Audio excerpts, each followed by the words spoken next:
சட்டம் மாறி வந்து மண்ணை முட்டும் காலில் சூழ்ந்து கைகள் தட்டும் வாழியவே தென்னவராட்சி திசைகள் எட்டும் நம்மவராற்றல் விண்ணை முட்டும் எட்டு திக்கும் முரசு கொட்டும் வாழியவே. என்ன துரோக கூட்டமா? யார் அவர்கள்? எங்கே இருக்கிறார்கள்?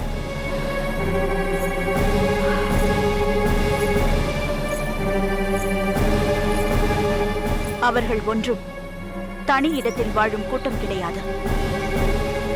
காக்கைகள் போல் கூட்டம் கூட்டமாக சேர்ந்து வாழ்வதும் கிடையாது. தோகை மயில் என நம்பி அவர்களை தமது தோட்டத்தில் உலவ விட்டிருக்கிறார். இப்பொழுது அவர்கள் முள்ளம் பன்றிகள் என உணர்த்த வேண்டிய அவசியம் ஏற்பட்டிருக்கிறது. ஏனென்றால் அந்த துரோகிகள் மன்னரிடம் பணிபுரியும் ஊழியர்களிடையே கூட இருக்கலாம். ஏன், படை நடத்தும் தளபதிகளாகவும் இருக்கலாம். பாமாலை தொடுக்கும் புலவர்களிடையே கூட இருக்கலாம். என்ன முத்துநகை இப்படியெல்லாம் பேசுகிறாய்? பாமாலை தொடுக்கும் புலவர் என்றால் உன் தந்தையே நாடறிந்த புலவர் தானே? அதேதானடி. அவரை பற்றியே எனக்கு பெரும் சந்தேகம் ஏற்பட்டிருக்கிறது. அந்த துரோகிகள் கூட்டத்தில் அவரும் ஒருவரோ என்ற கலக்கம் ஏற்பட்டிருக்கிறது. அதன் காரணமாக இரவெல்லாம் உறக்கமின்றி நான் தவித்தேன். ஒரு ஓலையை எழுதி வைத்துவிட்டு வீட்டை விட்டு புறப்பட்டு வந்துவிட்டேன். நீ அப்படி நினைக்க காரணம்? என் தந்தையாரை காண நடுநீசியில் ஒரு யவனக்கிழவர் வருகிறார். அவர் ஒரு வணிகர் என்று என் அப்பா கூறுகிறார். ஆனால் அவர்கள் பேசத் தொடங்குவதும் தந்தையார் என்னை எனது அறைக்கு அனுப்பிவிடுகிறார். நான் சற்று தயங்கி நின்றால் கடுமையாக முகத்தை வைத்துக் கொண்டு விரட்டி அடிப்பதைப் போல் கோபமாக பேசுகிறார். குளிர் நிலவாக எப்பொழுதும் என்னிடம் அன்பை பொழியும் எனது தந்தை அந்த நேரத்தில் மட்டும் கொதிக்கும் கதிரவனாக மாறிவிடுகிறார். நம்பவே முடியவில்லையே. இதற்கே இப்படி சொல்லிவிட்டால் எப்படி? இதனிலும் இன்னும் நம்ப முடியாத ஒரு செய்தி இனிமேல்தான் இருக்கிறது. சொல் முத்துநகை, சொல். அனைத்தையும் சொல். நேற்று இரவு அந்த யவன கிழவர் என் தந்தையை காண வந்திருந்தார். வழக்கம் போல் என்னை என் அறைக்கு அனுப்பிவிட்டு பேச ஆரம்பித்தார்கள். அப்படி என்னதான் பேசுகிறார்கள் என்று காதுகளை கூர்மையாக்கிக் கொண்டு கேட்க முயற்சித்தேன். ஆனால் அவர்கள் பேசியது மிகவும் மெதுவாக இருந்ததால் ஒரு சில சொற்கள் மட்டுமே எனது செவியில் விழுந்தது. அவை என்ன? சோழ நாடு, பாண்டிய நாடு, வேளிர்குடி மக்கள் என்ற சொற்கள் அவ்வப்போது கேட்டுக்கொண்டிருந்தது. செழியன் என்ற பெயர் கூட சில நேரங்களில் உச்சரிக்கப்பட்டது. ஒரு வணிகர் ஏன் இதை பற்றி எல்லாம் பேச வேண்டும்?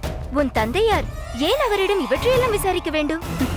பார்த்தாயா, உனக்கே அந்த குழப்பம் வந்துவிட்டது. மல்லிகா, இதற்கு மேலும் ஒரு விஷயம் இருக்கிறது. அது என்ன?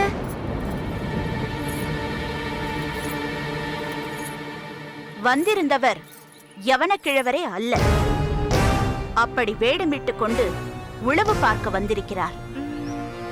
அது யார் என்று கண்டுபிடித்தாயா? கண்டுபிடித்த பிறகுதானே எனது தந்தையாரும் ஒரு துரோகியோ என்று சந்தேகம் ஏற்பட்டது. அப்படி என்றால் அந்த கிழவராக வந்தவர் யார்? இருங்கோவே. என்னடி சொல்கிறாய்? அந்த பாதகன் தானே நம் மாமன்னரை இளம் வயதிலேயே தீயிட்டு கொளுத்த முயன்றவன். நம் மாமன்னரின் தந்தையார் இளஞ்செட் சென்னி மடிய காரணமும் இவன்தானே. சேர பாண்டியர்களையும் வெளியர்களையும் இணைத்துக் கொண்டு நம் மன்னர் மீது படையெடுத்தவன். வெண்ணிப்போரில் தோற்றவன். அவன் இன்று வரை எங்கும் மறைந்து வாழ்கிறான். அவன், அந்த கொடியவன், உன் தந்தையாரை சந்திக்க வருகிறான். அவனோடு உன் தந்தையார் ரகசியமாக பேசிக் கொண்டிருக்கிறார் என்றால் அது ஆபத்தான காரியம்தான். உன் பதட்டத்துக்கான காரணம் எனக்கு தெளிவாக புரிகிறது. இப்பொழுது என்ன செய்ய போகிறாய்? மாமன்னரை சந்தித்து இதை பற்றி பேசப் போகிறேன். என்ன, உன் தந்தை இருங்கோவேலோடு தொடர்பு வைத்திருக்கிறார்? அவர் ஒரு துரோகி என்று நீயே சொல்ல போகிறாயா? தாய் நாட்டிற்கு துரோகம் செய்பவர் தந்தையாக இருந்தால் என்ன, வேறு யாராக இருந்தால் என்ன? மன்னருக்கு முன்னால் குற்றவாளியாக கொண்டு போய் நிறுத்துவதுதான் நியதி, அதுதான் நியாயம். வேண்டாம் முத்துநகை, வேண்டாம். அவசரப்பட்டு அப்படி செய்து விடாதே. ஒருவேளை அந்த யவனக்கிழவன் இருங்கோவேல் என்பது அவருக்கு தெரியாமல் கூட இருக்கலாம் அல்லவா? அவன் மூலம் ஏதாவது நல்லது நடக்கும் என்று நம்பி சில விஷயங்களை பேசியிருக்கலாம். நீ அந்த துரோக கூட்டத்தின் வேரை கண்டுபிடிக்க புறப்படுகிறேன் என்று சொன்னாயே, அப்படி அதை கண்டுபிடிக்கும் பொழுது அனைத்தும் புரிந்துவிடும். முதலில் நீ அதை செய். மன்னரிடம் சென்று பேசுவதானால் அதை பற்றி மட்டும் பேசு. அப்படியா சொல்கிறாய்? ஆம் முத்துநகை. உன்னால் உன் தந்தை அவமானத்திற்கு ஆளான பின் நீ நினைத்தது உண்மை அல்ல என்று தெரிந்துவிட்டால் நீ என்ன செய்வாய்? சுட்ட நெருப்பின் வடுவும் பட்ட அவமானத்தின் வடுவும் ஒரு நாளும் மாறாது. தந்தையாக மட்டுமின்றி தாய்க்கு தாயாகவும் இருந்து வளர்த்த பெண் இப்படி செய்துவிட்டாளே என்று அவர் வருந்தும் நிலையை ஏற்படுத்தி விடாதே. நீ சொல்வதும் சரிதான் மல்லிகா. அவசரப்பட்டு அப்படி செய்து அது தவறு என்று தெரிந்தால் தந்தை மட்டுமல்ல, மாமன்னரும் என்னை மன்னிக்க மாட்டார். மேலும் சில நாட்கள் தந்தையாரின் செயல்களை ரகசியமாக கண்காணிக்க வேண்டும். அதற்கு முன்னால் நான் எதற்காக புறப்பட்டேனோ அதற்கான முயற்சியில் ஈடுபடுகிறேன். சரி, இப்பொழுதே சென்று மன்னரை சந்திக்க வேண்டும். வருகிறேன்.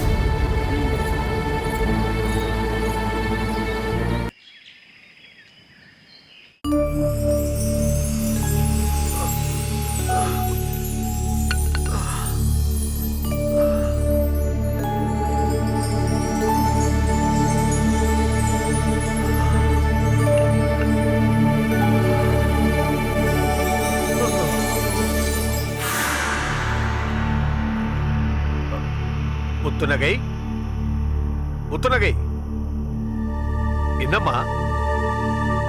வழக்கமாக எனக்கென்று நீராகாரம் எடுத்து வைப்பாயே, என்று மறந்து விட்டாயா? காலை எழுந்ததும் வாய் கழுவி கொண்டு நீராகாரம் மருந்துவது எனது நீண்டகால பழக்கமாயிற்றே. கொண்டு வாமா. முத்துநகை, முத்துநகை, நான் சொன்னது கேட்கவில்லையா? எங்கே இருக்கிறாய்?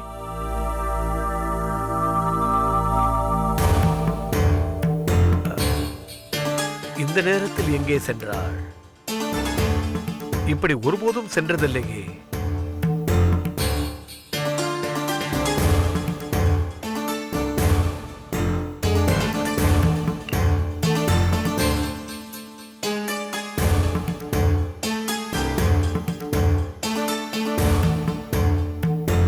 முத்துநகை, முத்துநகை,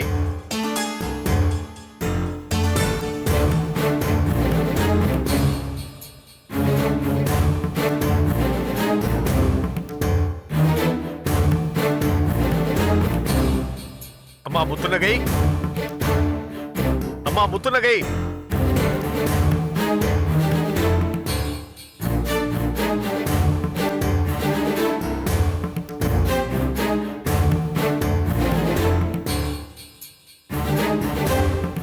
முத்துநகை, அம்மா முத்துநகை,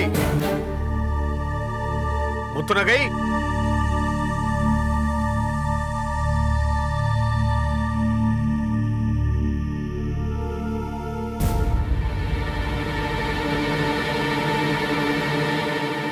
என்ன ஓலை இது?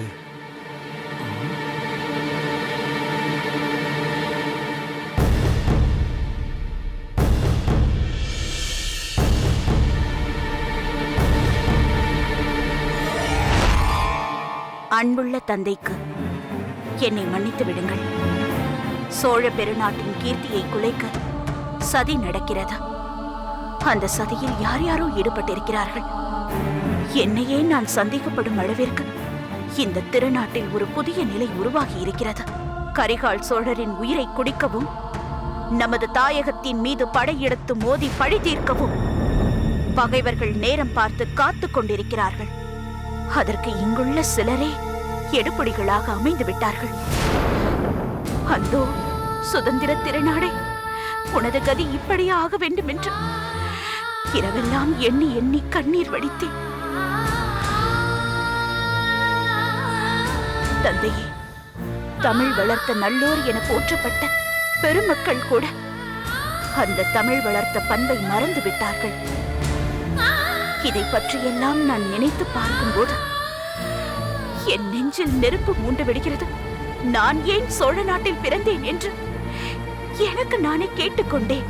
விடை கிடைத்தது. தாயகத்தை காப்பாற்ற வேண்டும் என்ற பொறுப்பு எனக்கும் இருக்கிறது என்பதால் அந்த பொறுப்பை நிறைவேற்ற புறப்பட்டு விட்டேன். பாண்டிய நாட்டின் படைத்தலைவரான செழியனை நமது பாதுகாப்பில் இருந்து இருங்கோவேள் கடத்தி சென்று விட்டான். இது நமக்கு மட்டுமல்ல, நமது சோழ நாட்டுக்கே பெருத்த அவமானம். இந்த அவமானத்தை நான் தான் போக்க வேண்டும். அதனால் செழியனை கண்டுபிடித்து காப்பாற்றவும் இருங்கோவேளின் இருப்பிடத்தை கண்டுபிடிக்காமலும் ஓய மாட்டேன். இந்த காரியத்தில் என் தந்தையாகிய நீங்களே குறுக்கிட்டாலும், இறந்து போன என் தாய் எழுந்து வந்து தடுத்தாலும் சாதித்தே தீருவேன் என்று உறுதி பூண்டு புறப்பட்டு விட்டேன். சோழ நாட்டு பகைவர்களும் துரோகிகளும் மண்ணோடு மண்ணாகும் வரை எனக்கு வேலை இருக்கிறது. அதுவரையில் என்னை தேடாதீர்கள். என் கடமையில் நான் வெற்றி பெற்று உயிரோடு இருந்தால் திரும்பி வந்து தங்களை சந்திக்கிறேன். சென்று வருகிறேன் தந்தையே. வாழ்க்கை வழி அனுப்புங்கள். வணங்குகிறேன். இப்படிக்கு உங்கள் முத்துநகை.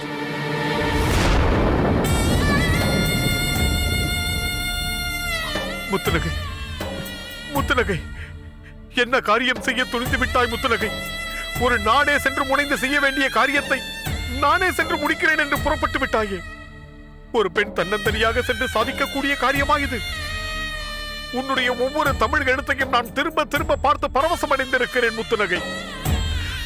கண்களிலே ஊற்றிக்கொண்டு மலர் கொண்டு தொடுவது போன்ற மகிழ்ச்சியை அனுபவித்திருக்கிறேன் அம்மா. ஆனால் இன்று உன்னுடைய ஒவ்வொரு எழுத்துக்களும் ஒவ்வொரு குத்தீட்டிகள் போல என் நெஞ்சை குத்தி கிழிக்கிறதே, என் கண்களில் பாய்கிறதே. அம்மா முத்துநகை, உன்னுடைய இந்த திடீர் மாற்றத்திற்கு என்ன காரணம் அம்மா? அம்மா முத்துநகை, இனி நீ திரும்ப வருவாயா? அல்லது உன்னை பற்றிய செய்தியை சொல்ல யாராவது நம் இல்லம் தேடி வருவார்களா என்று எதிர்பார்த்து காத்திருக்கும் நிலையை எனக்கு ஏற்படுத்தி விட்டாய் அம்மா. அம்மா முத்துநகை.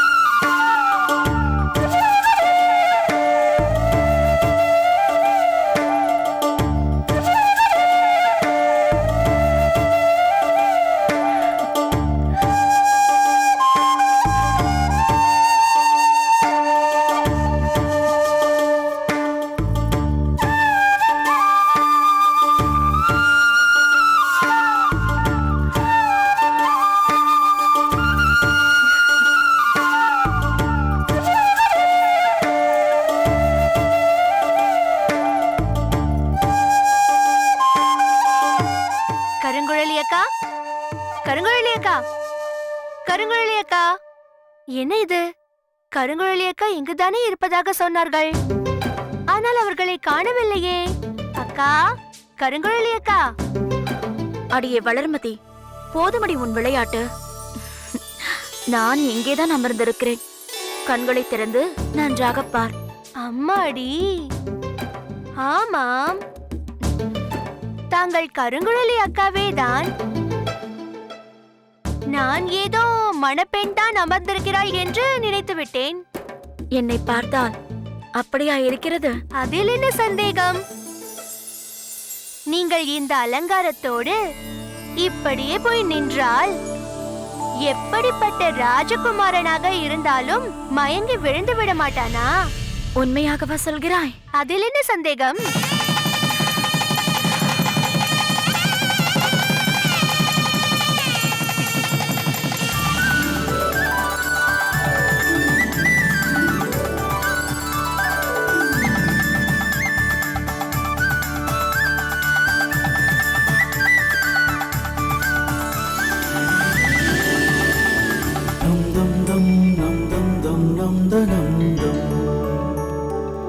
நம் தம் தம் நம் தம் தம் நம் தனம் நம் தம் நம் தனம் நம் தம் நம் தனம் நம் தம் நம் தனம் நம் தம் நம் தனம். அக்கா அக்கா,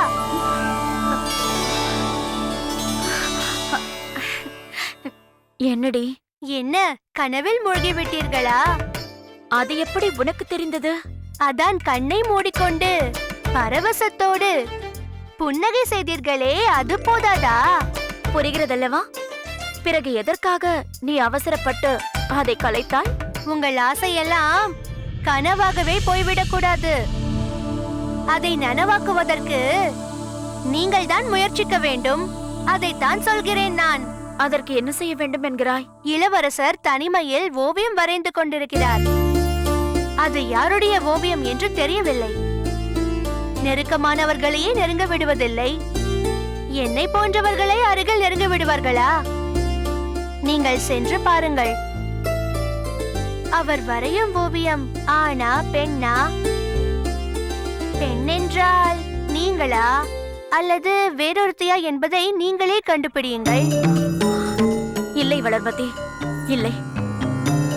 அது வேறொரு பெண்ணாக இருக்கக்கூடாது. இருந்தாலும் விடமாட்டேன். அந்த ஓவியத்தை கிழிப்பது மட்டுமல்ல, அவர் மனதில் இருக்கும் ஓவிய பெண்ணை அங்கிருந்து கிழித்தெறியும்படியும் செய்வேன். கனவில் கண்டதை உண்மையாக்கி காட்டுவேன்.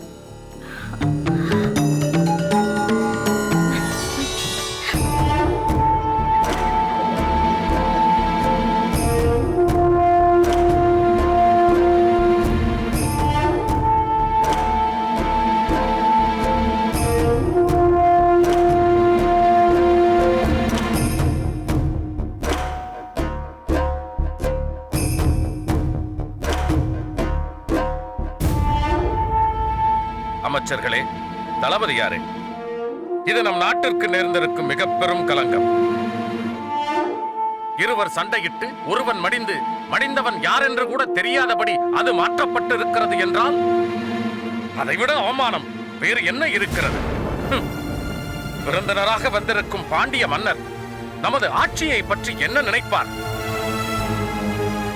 அவர் மிகுந்த மன வருத்தத்தில் இருக்கிறார் என்பது நமக்கு தெரிகிறது மன்னவா. நம் சோழ நாட்டிற்கு வந்த நேரத்திலும் இந்திர விழாவில் பவனி வந்த நேரத்திலும் இருந்த உற்சாகம் இப்போது அவரை விட்டு போய்விட்டது மன்னவா. காணாமல் போனவன் அவரது அன்புக்குரிய செழியன் அல்லவா? இறந்தவன் செழியனாக இருக்கக்கூடாது என்றுதான் அவர் நினைக்கிறார். ஆனால் அதை கூட நம்மால் கண்டுபிடிக்க முடியவில்லையே. அந்த சடலத்தையும் எடுத்துச் சென்று விட்டார்கள். ஆம், இதற்கு நாம் ஏதாவது வழி கண்டுபிடித்தாக வேண்டும். எப்படியாவது அந்த உண்மையை தெரிந்து கொள்ள வேண்டும். அதற்காகத்தான் உங்கள் அனைவரையும் அவசரமாக அழைத்திருக்கிறேன். வாழ்க மாமன்னர். என்ன செய்தி? புலவர் காரிக்கண்ணனாரின் மகள் தங்களை உடனே பார்க்க வேண்டும் என்று காத்துக் கொண்டிருக்கிறார் மன்னவா. என்ன? முத்துநகை என்னை காண வந்திருக்கிறானா? ஆம் மன்னவா. புலவர் வரவில்லையா? இல்லை மன்னவா, அவரின் மகள் முத்துநகை மட்டும்தான் வந்திருக்கிறார். வியப்பாக இருக்கிறதே. இந்த நேரத்தில் இவ்வளவு அவசரமாக என்னை சந்திக்க வேண்டிய அவசியம் என்னவாக இருக்கும்? சரி, வரச் சொல். உத்தரவு மன்னவா.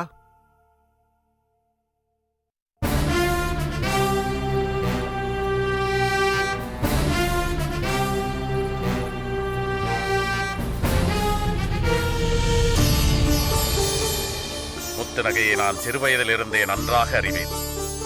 நம் அபிமானத்திற்குரிய புலவரின் மகள் என்பதால் அரண்மனைக்கு வந்து உரிமையோடு பழகுவாள். புலவர் அவளுக்கு தமிழை மட்டும் போதிக்கவில்லை, இங்கு நடக்கும் வீர விளையாட்டுகளை கண்டு தானும் பயில வேண்டும் என்று தந்தையிடம் அடம்பிடித்து கற்றுக்கொண்டவள். வணங்குகிறேன் மன்னா.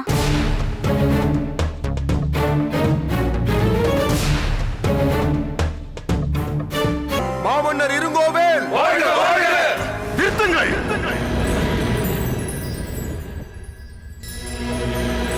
நாம் இப்போது வாழ்த்து கூறிக்கொள்ளும் நிலையா இருக்கின்றோம். 100க்கு 20லிருந்து 40% சர்க்கரை வியாதி இருந்தால் அவங்கள மாரடைப்பு வந்த அறிகுறியே தெரியாது.